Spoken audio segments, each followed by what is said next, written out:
Survivors that are unhooked or unhooked themselves receive protections for 30 seconds, which include 10% haste, endurance, elusive, basically become untrackable after being unhooked, including coughing and vomiting. You still are susceptible to attacks and powers. The thing I gather with these changes is that it seems more fair than picking on somebody who has 1 HP. You get 2 HP.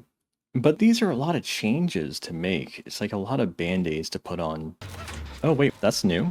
Our teammate's anti-camp bar is filling up. That helps a lot. It tells us that he's being camped. Look, he can unhook himself now. You're still not really fixing the core issue, which is the fact that the hooks are campable. It's not fun. It never was fun. These effects are lost when performing a conspicuous action. These effects are disabled when all gens are completed, except for the 10% haste and endurance status effects. For killers, because these are a lot of buffs for survivors, they're doing a tiny, like, what are you thinking with this? When hooking a survivor that is different than the last hook survivor, you get Bloodlust for 15 seconds. It barely increases your movement speed at all. It's only good for loops, basically, because it increases your move speed just enough to where if there's like a mind game happening, then the Bloodlust can help you win it. 0.2 meters per second. How exactly is that going to help you at all? Your base movement speed is 4.6. It's not even 10%. It's just silly. But whatever, it's their game. They can do whatever they want, right? The following perks have been updated. We have Off the Record. This is the new version. They are taking away the endurance because they're giving 30 seconds of endurance as base kit for survivors, so Off the Record no longer grants endurance anymore.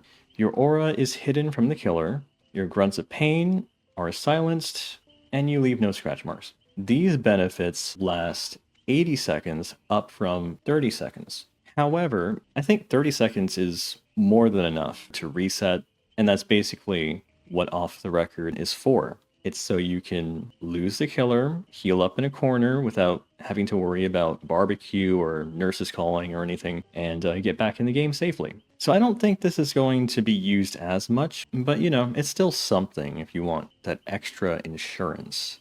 Next, we have Babysitter. They changed this a little bit. When you unhook a survivor, you see the survivor and the killer's aura for 30 seconds. So this is a really substantial amount of time for keeping track of the killer. It's not going to help against undetectable killers, of course, because you can't see auras when they're undetectable, but it'll help you protect your ally a lot. Because when you can see both the killer and where your ally is, then you can just follow them around, and if they need more protection, you can take a hit for them. But it's probably not necessary. I think people won't use this very much, because the existing protections are already so strong, I don't think you really need it. The new Borrowed Time. Survivors you unhook gain the ability to fully recover from the dying state for the next 100 seconds. For solo queue, I don't think it's going to be that useful, because with the new protections, the killer is going to be discouraged from chasing the survivor who is just unhooked. The chances of them getting downed again within 100 seconds are pretty low. Alright, Tenacity. What do they do with this? In the dying state, you gain 25% haste, recover while crawling, your aura cannot be read by the killer, and grunts of pain are reduced by 75%. There's quite a few benefits there. These benefits do have to be substantial, because being left in the dying state is a pretty niche use case, you know? I don't think it's that important anymore, because according to the patch notes, they are also allowing people to recover from the dying state by themselves after 120 seconds of being slugged. And the progress does not reset between downs. So if you have been slugged for a total amount of time of 2 minutes during the match, you basically get unbreakable for the remainder of the trial. So that's why Tenacity might not be that handy anymore. Now, medkits, 2 of the most powerful add-ons have been changed. So the first one is a syringe. Instead of a heal over time, they completely scrapped that, and they made it so the survivor can reset their exhaustion meter. And I mean, that's also very strong, of course, but I don't think it's as strong as getting a health state back. Definitely a nerf. And then the Styptic, instead of applying the endurance effect, it increases the efficiency of self-healing. It basically just makes it so you can use the medkit longer without it depleting, but it's only for self-healing. It's not for healing anybody else. So for killers, they only changed one perk, Furtive Chase. Every time you hook your obsession, you get a token, and every token decreases your tear radius by 10%. And you can get a maximum of 5 tokens. So you have to hook your obsession 5 times. Once that happens, your tear radius gets reduced by 50%. And that's very strong.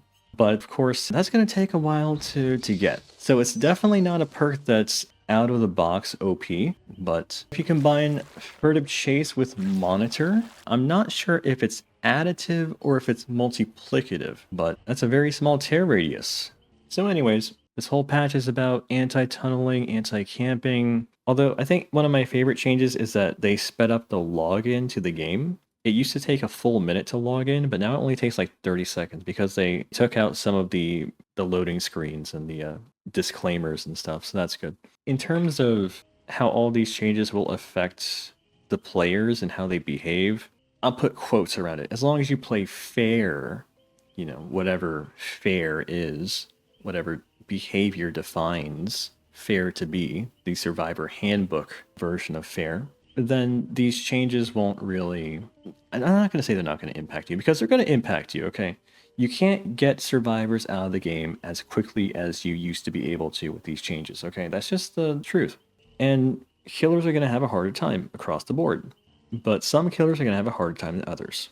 For the longevity of the game, it's probably good. Players are going to be less frustrated.